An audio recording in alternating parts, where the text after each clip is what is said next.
All right, now I want to get a close-up of each and every one of you. Uh-oh. So just, Can a camera handle that?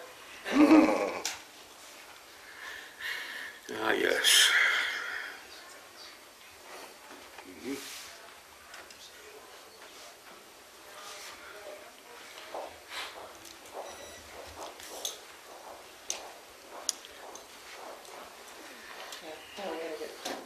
okay.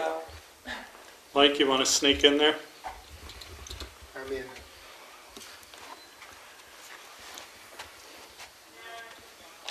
Smile, you're on candid camera. All right. This is more camera than I want to be on.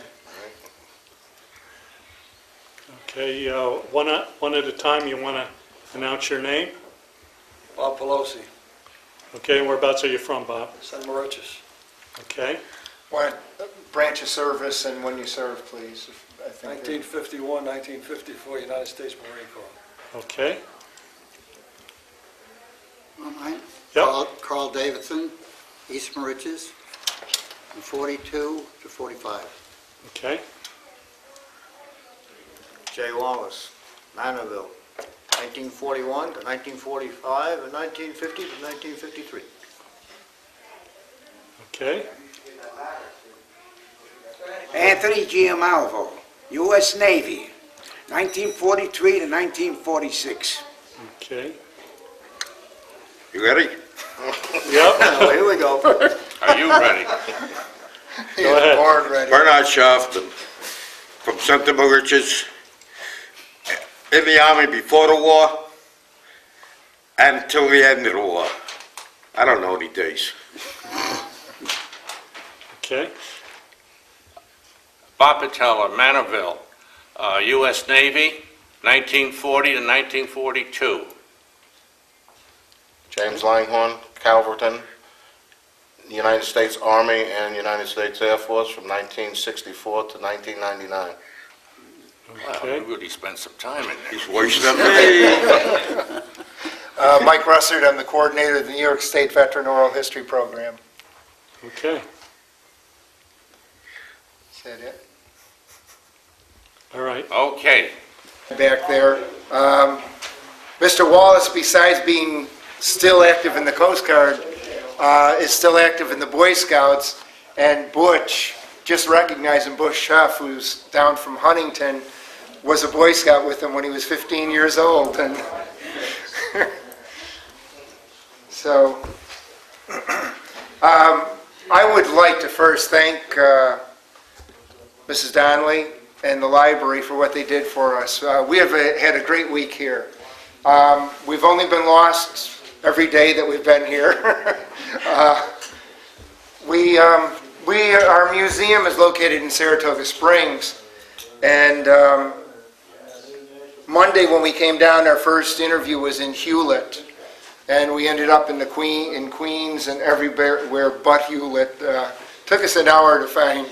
Don't use MapQuest, please. And then the first morning when we were here, Mrs. Donnelly, I think, almost had a coronary because we're staying over in Riverhead at the Best Western, and the desk clerk told us the best way to get here was to take 25 to Riverhead, take 24 to Montauk Highway, and come back here. And she said it'd take us 20 minutes, it took us 50.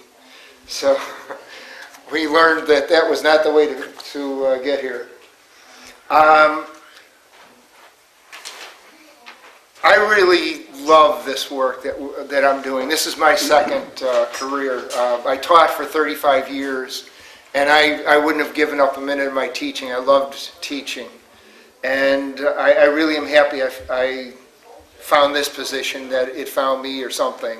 But I have always loved history. My history is the Civil War, and there aren't too many of those veterans to interview right now, so we're going with World War II and so on. I really think what we're doing is important. In a society like ours, a democratic society, The experiences of the people are the lifeblood of our country. And the experiences of those men and women who have served our country, I think, are really important and worth being preserved for us. We have met some very fascinating and very interesting people while we've been here. Every one of our interviews was terrific. We've enjoyed every one of them, enjoyed meeting every one of you. Carl has invited us to his home. We found out at 81 years old he's still a scuba diver, and it's really been great to meet all of you. And I'm sorry everyone that we interviewed isn't here now. I wanted to not especially, but I want to thank everyone, but I especially thank Butch Langhorne for coming over, not only to be interviewed as a Vietnam veteran, but representing the office of Congressman Tim Bishop. And I want to thank you for helping us find our way back to our motel, too. So, this program, I think, is really, as I said, important. There was a book written by a Civil War historian named Larry Daniels, who was a minister and a historian, and he thought it would be great to be able to sit with some of, he wrote about the Western armies in the Civil War, Braxton Bragg, or meet with Robert E. Lee, and just sit there and ask them some questions about what happened on this day, what happened to you on that day. I feel with the job I have, that's what we're doing, is finding out, for example, this gentleman was at Pearl Harbor.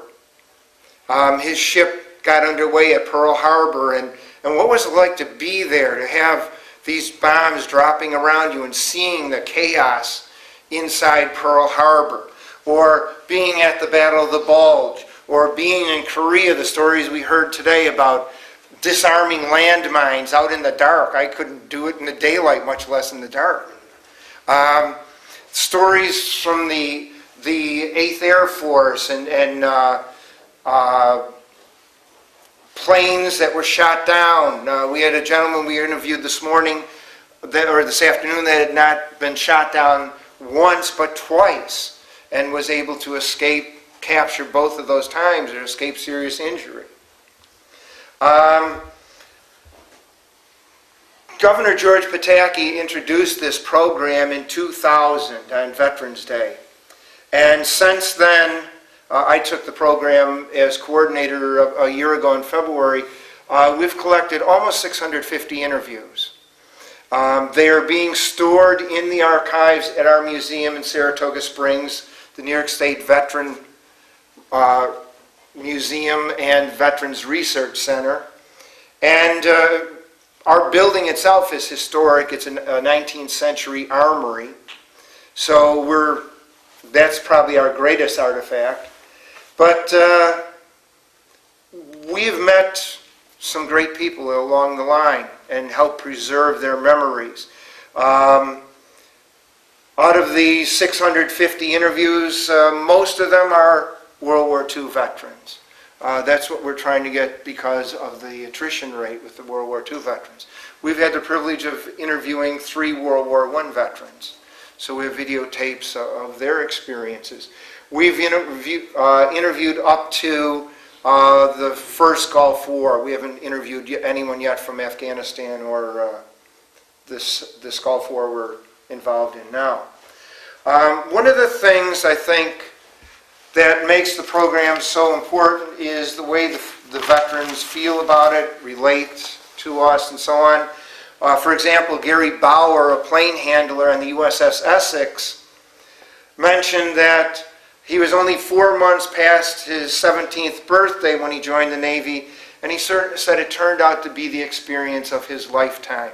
And I think really with all that we've interviewed, that experience has been an experience, a seminal experience in your lifetime. These stories, I think, are important because every one of you, every veteran we interviewed had a different story, a different perspective, and that's why we're preserving these. To look at those different stories, those different perspectives. Some of the stories that we've heard have been very heroic. Several months ago, we had the honor of interviewing Gary Bykirch, who had been a medic with the Special Forces in Vietnam. He's from Rochester, New York. And when he came into our room to be interviewed, he sat down and he said, "Do you want me to wear this?" And out of his pocket, he pulled the Congressional Medal of Honor and put it on for us. He won it in Vietnam. His stories were very heroic, but he didn't consider himself and doesn't consider himself a hero.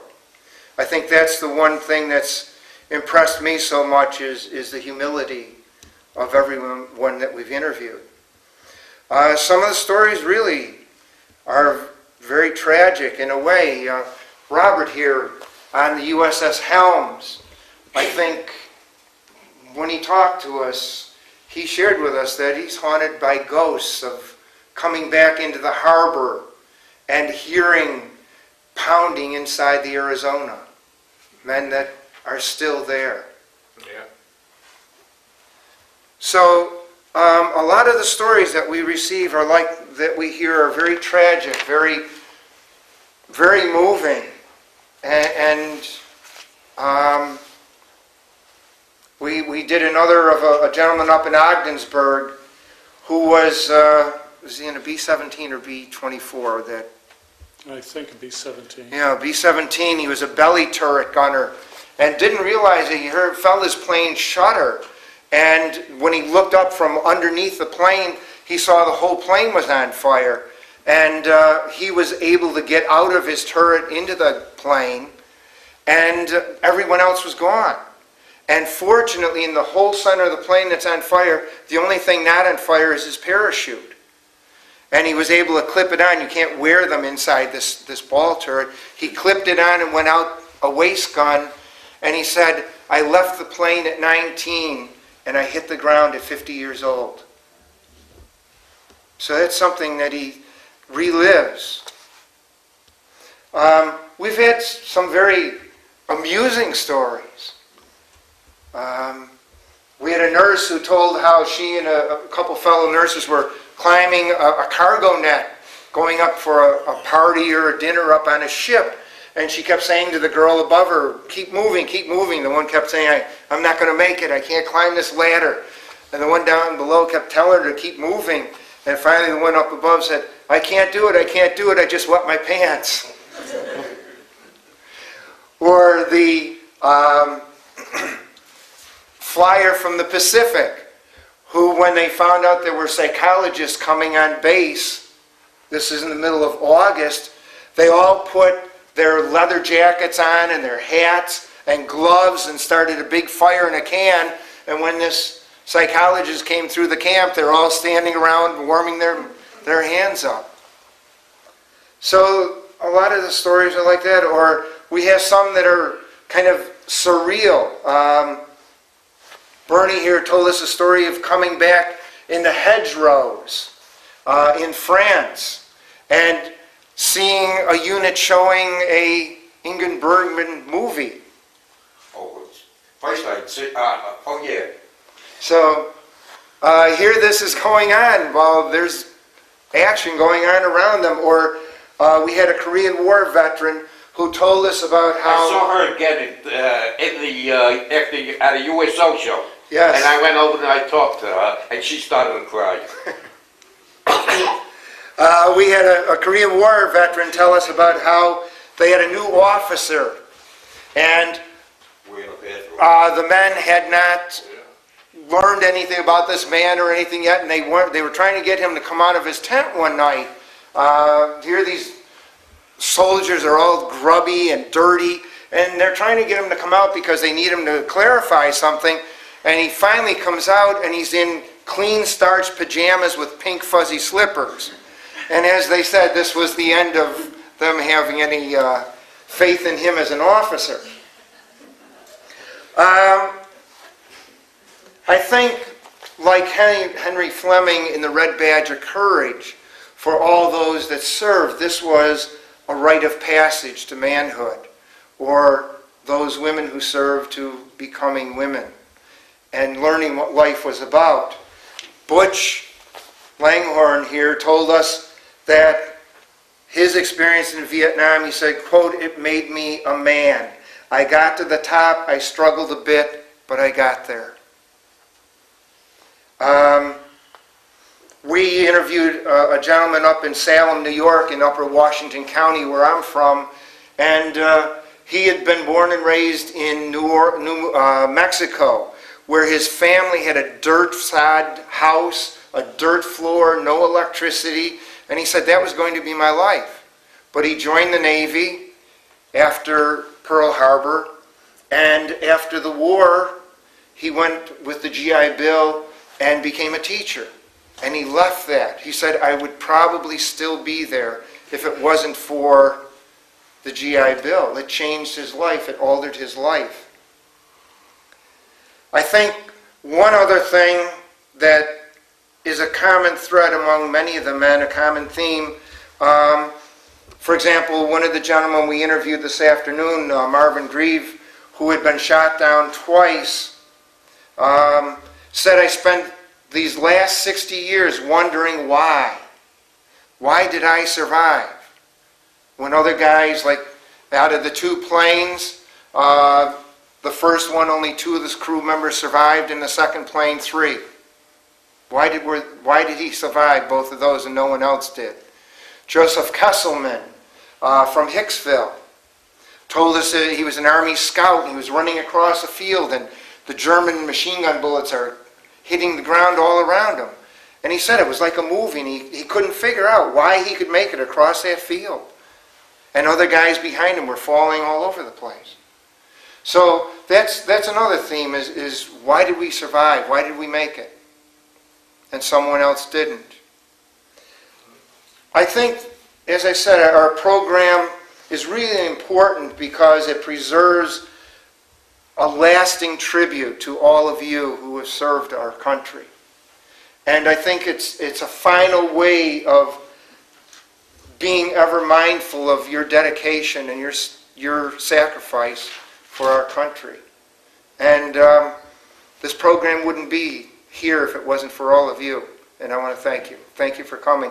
I feel like I'm preaching to the choir because we have so many veterans, but we have a young lady in the back who hopefully will become very interested in history. Our program, I guess I'll do this for the tape since you're going to put it in the library, to contact us. We have an interview form that must be filled out before an interview, and then mail it to us in Saratoga Springs. After we receive that, then we will set up an interview at some time in the future. Unfortunately, Wayne and I are the only 2 traveling the state doing this. We do have some schools who have partnershiped with us. Maureen has been terrific in setting all this up for us here. I wish more libraries would do that for us. Chaminade High School in Mineola on the island is partnershiping with us and are doing some interviews just as are several other high schools upstate. Okay, I'd like to thank... Shawarma High School? Pardon? You said Chaminade. It's a Catholic boys' high school in Mineola. Okay, I guess if you have any questions, you can ask. Probably the reporters do. This is the only place in Suffolk County that's doing the interviews? Right at present, yes. Was Jefferson Ferry the adult center there? Yes. That was in Suffolk. We were at Jefferson's Ferry maybe 6 months ago or 5 months ago. About 4 months ago. Yeah, we did a series of interviews there. Yes. When do you think you'll be back in the area, and how do people get the forms if they're... I could leave you some of our brochures, Maureen. Yes, surely. And if you want to put an article in your paper, I have our address and so on in here. Okay, great. How long? Probably, unfortunately, it won't be for a year maybe. Because we have so many other places. We're really overloaded on the island and in the city, New York City. In our area, we're pretty much covering it with some of the high schools that are helping us up there, but we're really overloaded, Nassau County especially, and down toward New York City. Will this eventually become a national project? There is a national project. The Library of Congress is running a national project. We have not partnershiped with them because when I took the program over, I contacted them, and they wouldn't do a reciprocal trade on tapes. And our program, my program, it has a $10,000 budget. I can't afford to copy tapes of every veteran and send them to the Library of Congress. We do something the Library of Congress does not do. We supply a videotape to every veteran for their family. We do make a copy for the veterans, so they do have a copy for themselves. The Library of Congress does not do that. Now, which came first? Let's see, the chicken or the egg. I am not sure if their program started before ours. Theirs did, yes. I think theirs did. And I think theirs has been getting more publicity. AARP is giving money to them and not us. So ours is strictly state funding. So, yes, ma'am. I was just wondering, my husband was a prisoner of war with the Japanese in the Second World War. So I'm a member of Veterans for Peace, and I was just wondering if there was anyone else here who was. Members. Considering all the suffering they went through. You mean a POW? Yeah. No one that we interviewed here was a POW. There are organizations up our way. We've interviewed quite a large number of POWs. Mainly, though, we've interviewed those that were POWs in the European theater. We've only done a few. I think one that was a prisoner of the Japanese. But, yes. You don't take any vicarious, like if somebody's family member has passed on, but have, told those stories. We interviewed one daughter who interviewed her father on the deathbed, and she took notes, and we interviewed her. We try, we haven't done that often, but we do have I forgot to mention, we have two files. All of the interviews that we've done here, we keep paper files on everyone that we did an interview with.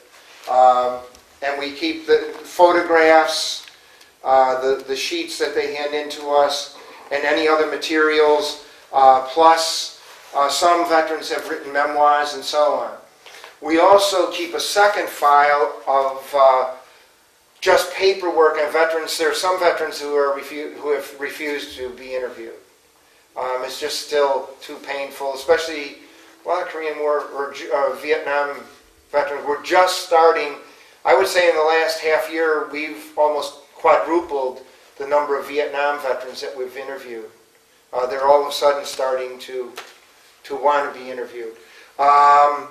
We keep a paper file on those who do not want to be interviewed, or like Maureen, she gave us some paperwork on her husband who's deceased, and she edited a book of his poetry. So we have, for some veterans who have not videotaped, we have folders that are very thick where they've done a written memoir, and we have them in our folders. It's really a rich source of first-hand accounts that we have in our archives. Yes? Said you have a $10,000 budget. Is that an annual budget? That's an annual budget, and that's just operational. But, to be honest, a trip here for a week runs us about $1,400. Is there a place people can send additional funds to if they wanted to? We work for the Division of Military Naval Affairs. They can donate to the museum. They can donate to the museum, but I'm not certain that will get to us. if you donate to the Division of Military and Naval Affairs. It probably won't go to this program. Would be like donating to the National Park Service. You might as well take it into the... Is that camera on still? Oh, yeah. Okay. I've retired once already. Might as well take it and throw it in the toilet. Okay. Are there any other questions? All right. Well, thank you very much. And I'm really pleased at all the interviews we had. I want to thank all of you who came in and interviewed for coming in. It was a pleasure meeting all of you. Maureen, I want to really thank you for setting this up for us. Butch, I want to thank you again for helping us find our way out of here. Mike, $200 a week, that $10,000 a year, that's not very much. No, it isn't. In fact, it kills your B&B therapy. I actually asked this year in the budget for $15,000. I don't want to shock them too much, but no, it's not a big budget. We worked when I took the program over. It was under a grant, and I was able under that grant to buy an extremely. We won't have to buy videotapes or audio tapes for the next couple of years. I made sure we bought a lot of those. I bought several cameras. So if one camera goes, we still have cameras to fall back on. I would like to be able to have more money. For example, Siena College in Albany, they're a group of kids that actually, I mean, as a teacher, I felt terrific to be asked to come there and speak to a group of about 20 kids who have organized, they heard about the program, and are organizing themselves. They want to do veteran interviews, but they don't have any equipment. So I'd like to find from veterans groups if we could get money for equipment for them, cameras for them. There are 2 girls who live out here in the island that would like me to teach them how to interview and so on. I have developed for schools a interview packet, how teachers and students can interview, and sample questions and so on are all part of this packet. So they're developed for schools. Okay, thank you again for coming.